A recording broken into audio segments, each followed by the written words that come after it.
Carl Jung's warning. Are you losing interest in those around you? Something strange may be happening.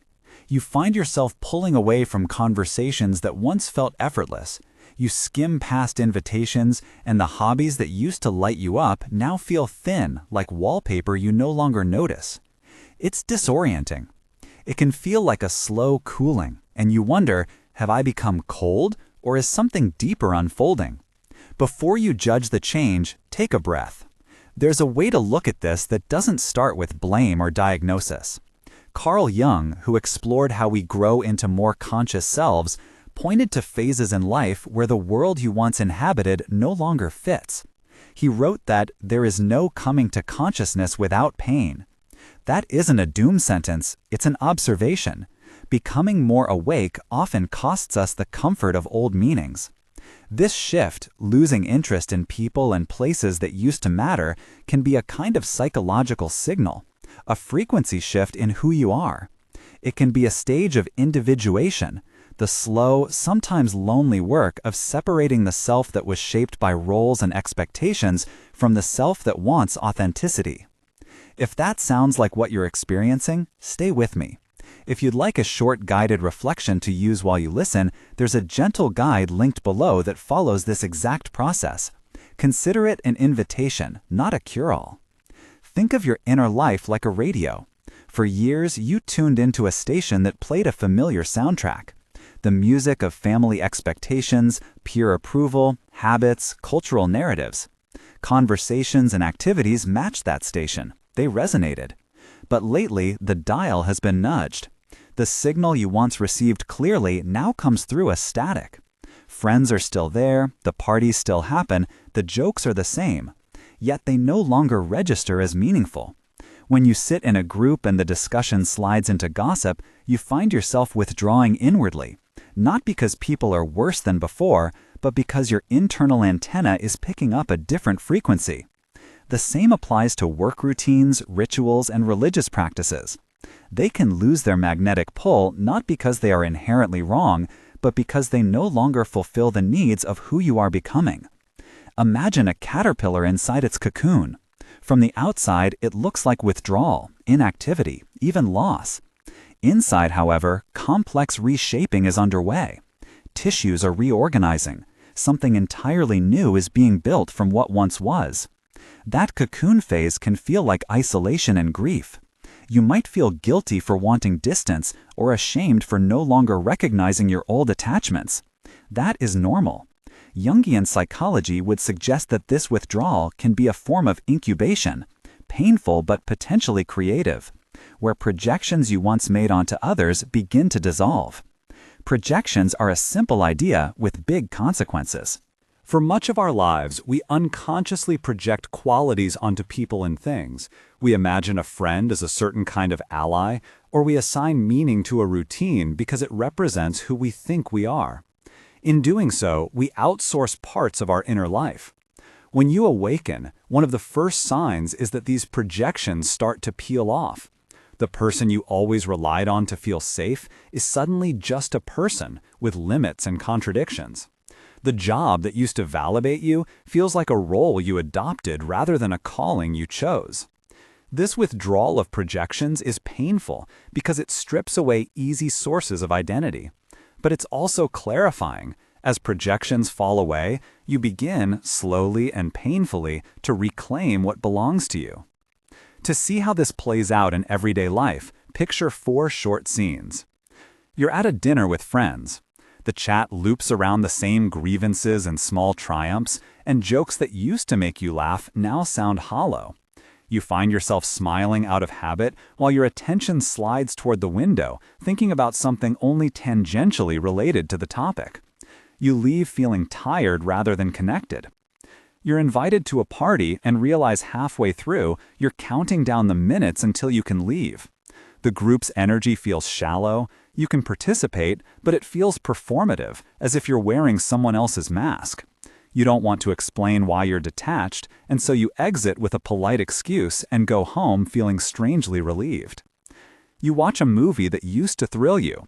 Where you once surrendered to the plot and the emotional beats, you now notice the mechanisms, the formula, the cues, the predictable edits. The artifice becomes visible, and that visibility dulls your enjoyment. You sit with family for a holiday, and the roles you've played for years, the peacemaker, the high achiever, the caretaker, suddenly feel thin. Old patterns repeat, but they no longer ring true.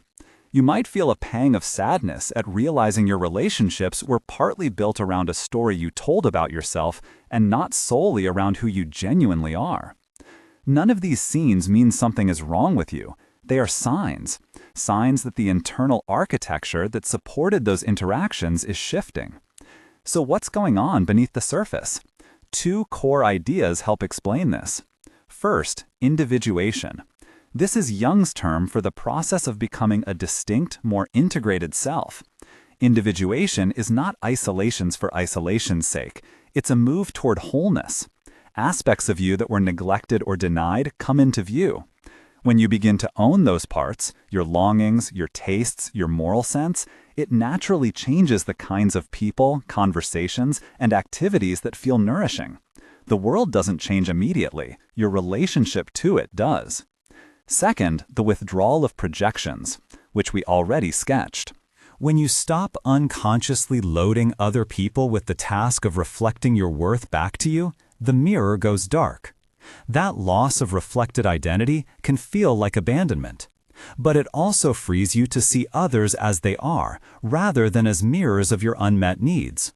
That clarity can be compassionate rather than contemptuous, an invitation to choose different patterns of relating. It's important to keep two cautions in mind.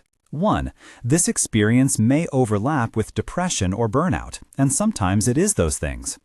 If you're feeling persistently empty, lacking energy, or having thoughts of harming yourself, reach out to a mental health professional or a trusted support person. Second, this is not an excuse to withdraw without empathy. People in your life may remain attached to the roles that once worked for both of you. Your gaining clarity doesn't mean they're deficient. It means you are changing. How you communicate that shift matters. Let's be clear about the emotional landscape here. Losing interest is a genuine form of loss. It can sting. You may grieve relationships that once felt vital, similar to mourning a version of yourself. Allow grief the space it needs. You don't have to harden your heart against the past to move forward. The caterpillar's cocoon is not a denial of its past identity. It is the environment where transformation happens. Feelings of loneliness, guilt, relief, and confusion can live side by side. That paradox is part of the process. So how do you navigate this ambiguous, tender terrain without burning bridges or denying your needs? Here are 5 grounded practices to help you through this phase. Not quick fixes, but steady companions for a process that takes time. First, accept the experience rather than immediately resisting it. When you notice yourself losing interest, don't leap into judgment. Acceptance doesn't mean resignation. It simply means allowing the observation. I'm losing interest. Say it without added moral commentary. Declaring it quietly to yourself takes away some of its secret power. It stops you from spiraling into shame and opens space for inquiry. Practice noticing sensations, the tightness in your chest, the dulling of curiosity, and naming them. This practice of mindful recognition is not a passive surrender. It's the first clear step toward conscious choice. Second, permit withdrawal, but practice it with integrity. Give yourself permission to decline invitations, to spend an evening alone, to set boundaries around conversations that feel draining. Say no in ways that are honest and kind. You don't need to manufacture a crisis to justify your absence. A simple, "I need some rest tonight," or "I'm taking time to think," can suffice. Importantly, communicate where possible. Abrupt disappearances can wound others and create stories that close doors you may want open later. Let people know that this is about your inner process, not a judgment against them. Boundaries become the scaffolding for your transformation. They protect the incubation without destroying valuable relationships. Third, use solitude constructively. Solitude is not isolation. It's active attention turned inward. Use this time for practices that help you inquire rather than escape. Journal with focused prompts. What feels true to me right now? Which parts of my life feel borrowed from others? When have I felt most enlivened?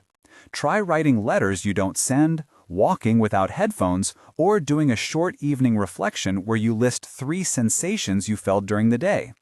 Meditation or contemplative practices can be potent here, not as a way to fix yourself, but as a method to become familiar with your own mind. The aim is to cultivate a compassionate witness who can sit with confusion and grief without panicking. Fourth, be gentle with grief and curiosity at the same time. Allow the sadness to move through you. Tears and mourning are not signs of failure, but of deep interior work. At the same time, cultivate curiosity about your emerging self. Ask small, non-judgmental questions. What makes me want to get out of bed these days? Which conversations leave me charged instead of depleted?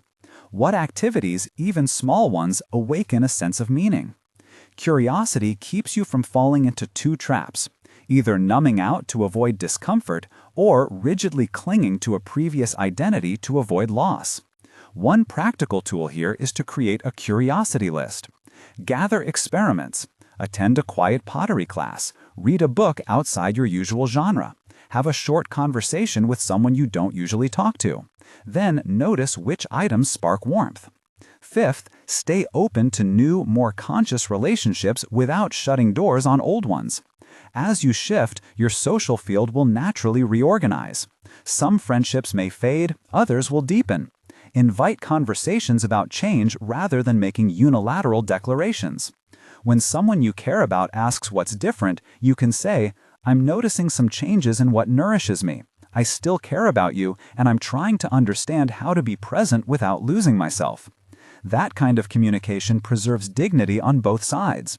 It's also okay to spend more time around people who are reflective or who encourage authenticity.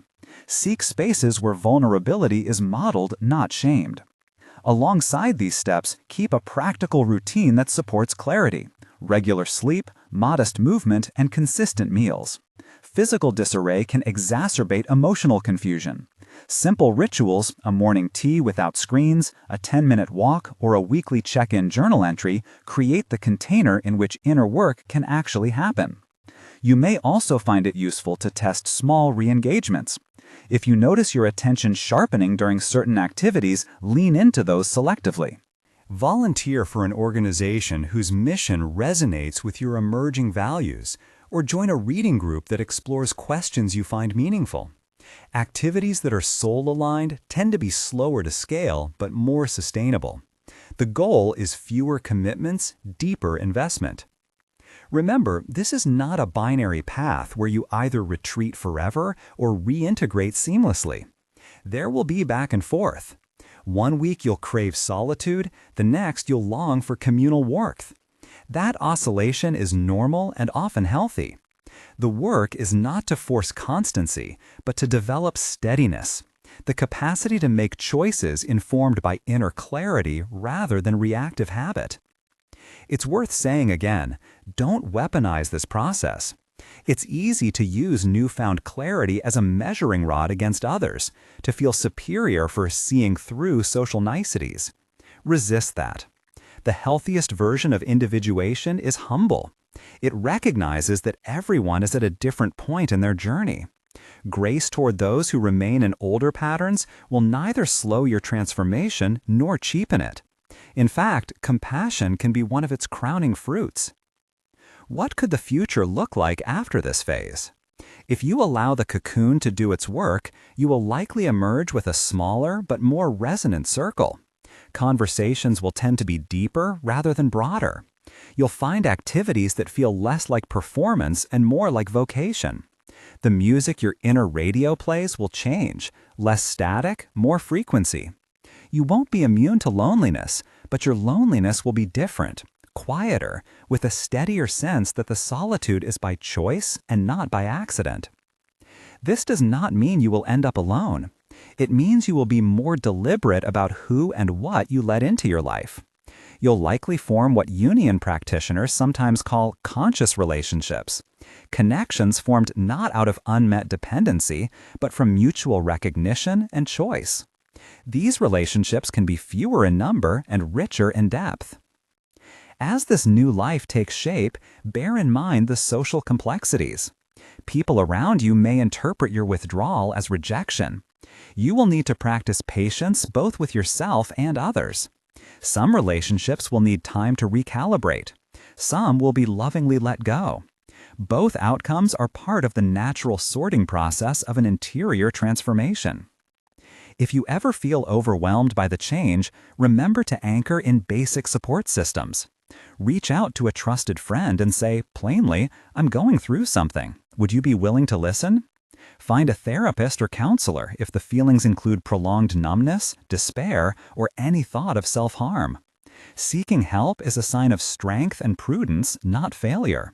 Finally, take a moment to reframe the so-called warning in the title. Jung's insight is not a cautionary tale meant to scare you back into conformity. It's a clarifying signal. Losing interest in those around you can be a symptom, sometimes of burnout, sometimes of depression, and sometimes of waking up. The question is not whether you should panic.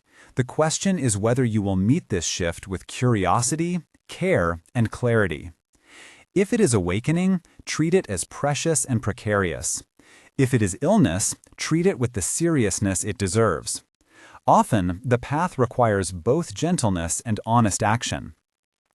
If you want a practical companion for the next steps, there's a short guided reflection packet linked below that walks you through a few journal prompts and small experiments designed for this exact phase. It's intended to help you translate feeling into discernment, not to fix you, but to give language and gentle structure to what you're living. You're not alone in this strange season. Many of us have sat in that awkward middle space where the old signal fades, but the new one hasn't yet fully tuned in.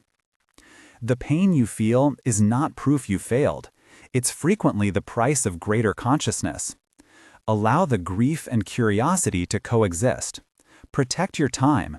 Practice small experiments that reveal what truly matters to you.